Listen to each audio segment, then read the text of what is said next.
Mexico is incredibly special. It has an incredible variety of habitats in very short distances, and it's just, to me, it's where my heart is. I never want to leave here. It's very special to me. They call it the land of enchantment, and I am completely enchanted by it. I'm Mary Catherine Ray. I'm Wildlife Chair of the Rio Grande chapter of the Sierra Club. We live in a remote area where trapping is not uncommon. My dog Greta was caught in a trap this past winter, and it was a terrible experience. Greta and I were walking on the National Forest. I knew immediately what had happened. She jumped in the air. People describe their dog as screaming when the dog is trapped, and that's exactly what it's like. It was screaming. Oh, Greta! Oh my God!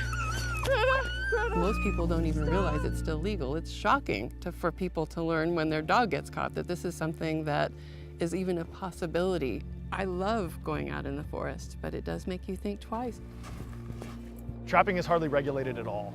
My girlfriend and I go walking up that trail all the time, and we bring Sophie, who is a 3-year-old lab mix who loves the world. But since trapping isn't regulated, there could be traps out there. This is public land. I pay my federal taxpayer dollars. That's my land. That's every taxpayer's land, and we should all have the ability to come out and enjoy the land that we own and that we pay taxes to maintain without feeling like our lives or our pets' lives are in danger.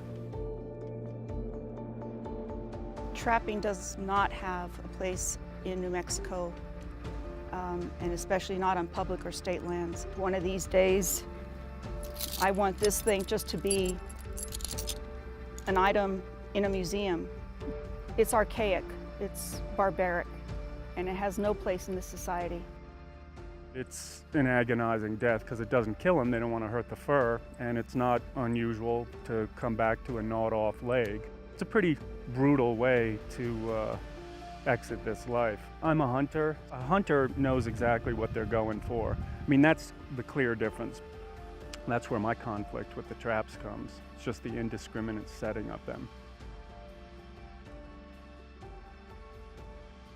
This is a grisly discovery that we made while out hiking. It's a bobcat carcass that obviously died in a leg hold trap, but it looks to me like it suffered a horrible and grisly death. There's actually no way to know how many this happens to. They can catch any animal, not just bobcats or foxes, but porcupines, birds of prey, roadrunners, anything. Any animal whose feet touch the ground are vulnerable to traps. This past winter, 3 Mexican wolves, one of the most highly endangered species of canine in the world, were actually caught in traps. One of them was injured so badly that she wound up losing her entire leg. It's not just private trappers and agricultural interests who are killing wildlife, but there's a rogue agency called Wildlife Services that just this past year killed 1.3 million native wildlife animals using our tax dollars to do it. I first learned about Wildlife Services back when they had a different name, Animal Damage Control, which at least was more in line with their attitudes and actual mission as an agency. Now we know it as Wildlife Services. It sounds good, but they're an industry that is beholden to the cattle industry to remove predators from public land. In 2016, approximately $116 million worth of tax money was spent to kill wildlife. Wildlife Services, in addition to setting leg hold traps and snares, sets M44 poison devices. They are basically a spring-loaded device that when an animal pulls on it, a cyanide dose will shoot into the animal's mouth. M44s kill domestic dogs every year.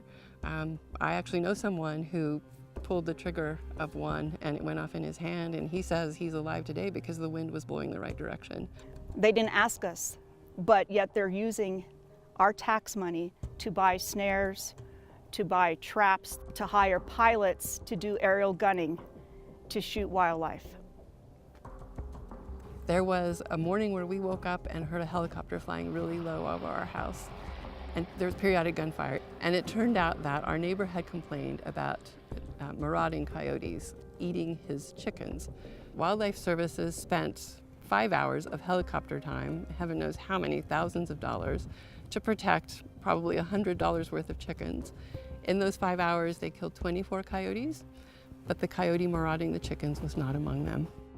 The way they target carnivores, especially coyotes, is completely senseless in our modern scientific view. The evidence doesn't support what they do.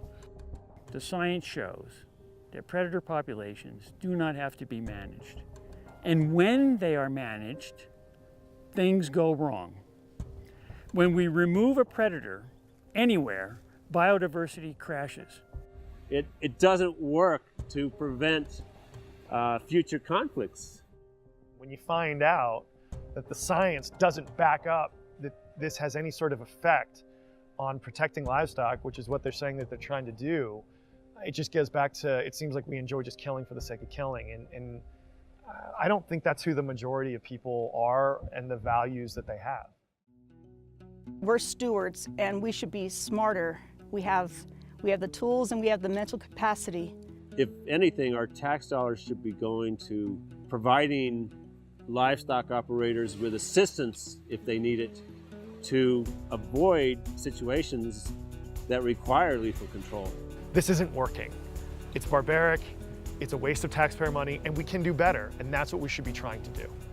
This place evolved with wild animals, and it's up to us to make sure that every part stays. We live in a world that's so urbanized and so separate from nature that this still exists, that there are places where you can go and have a chance encounter with a wild animal. I hope that future generations can experience what we have today.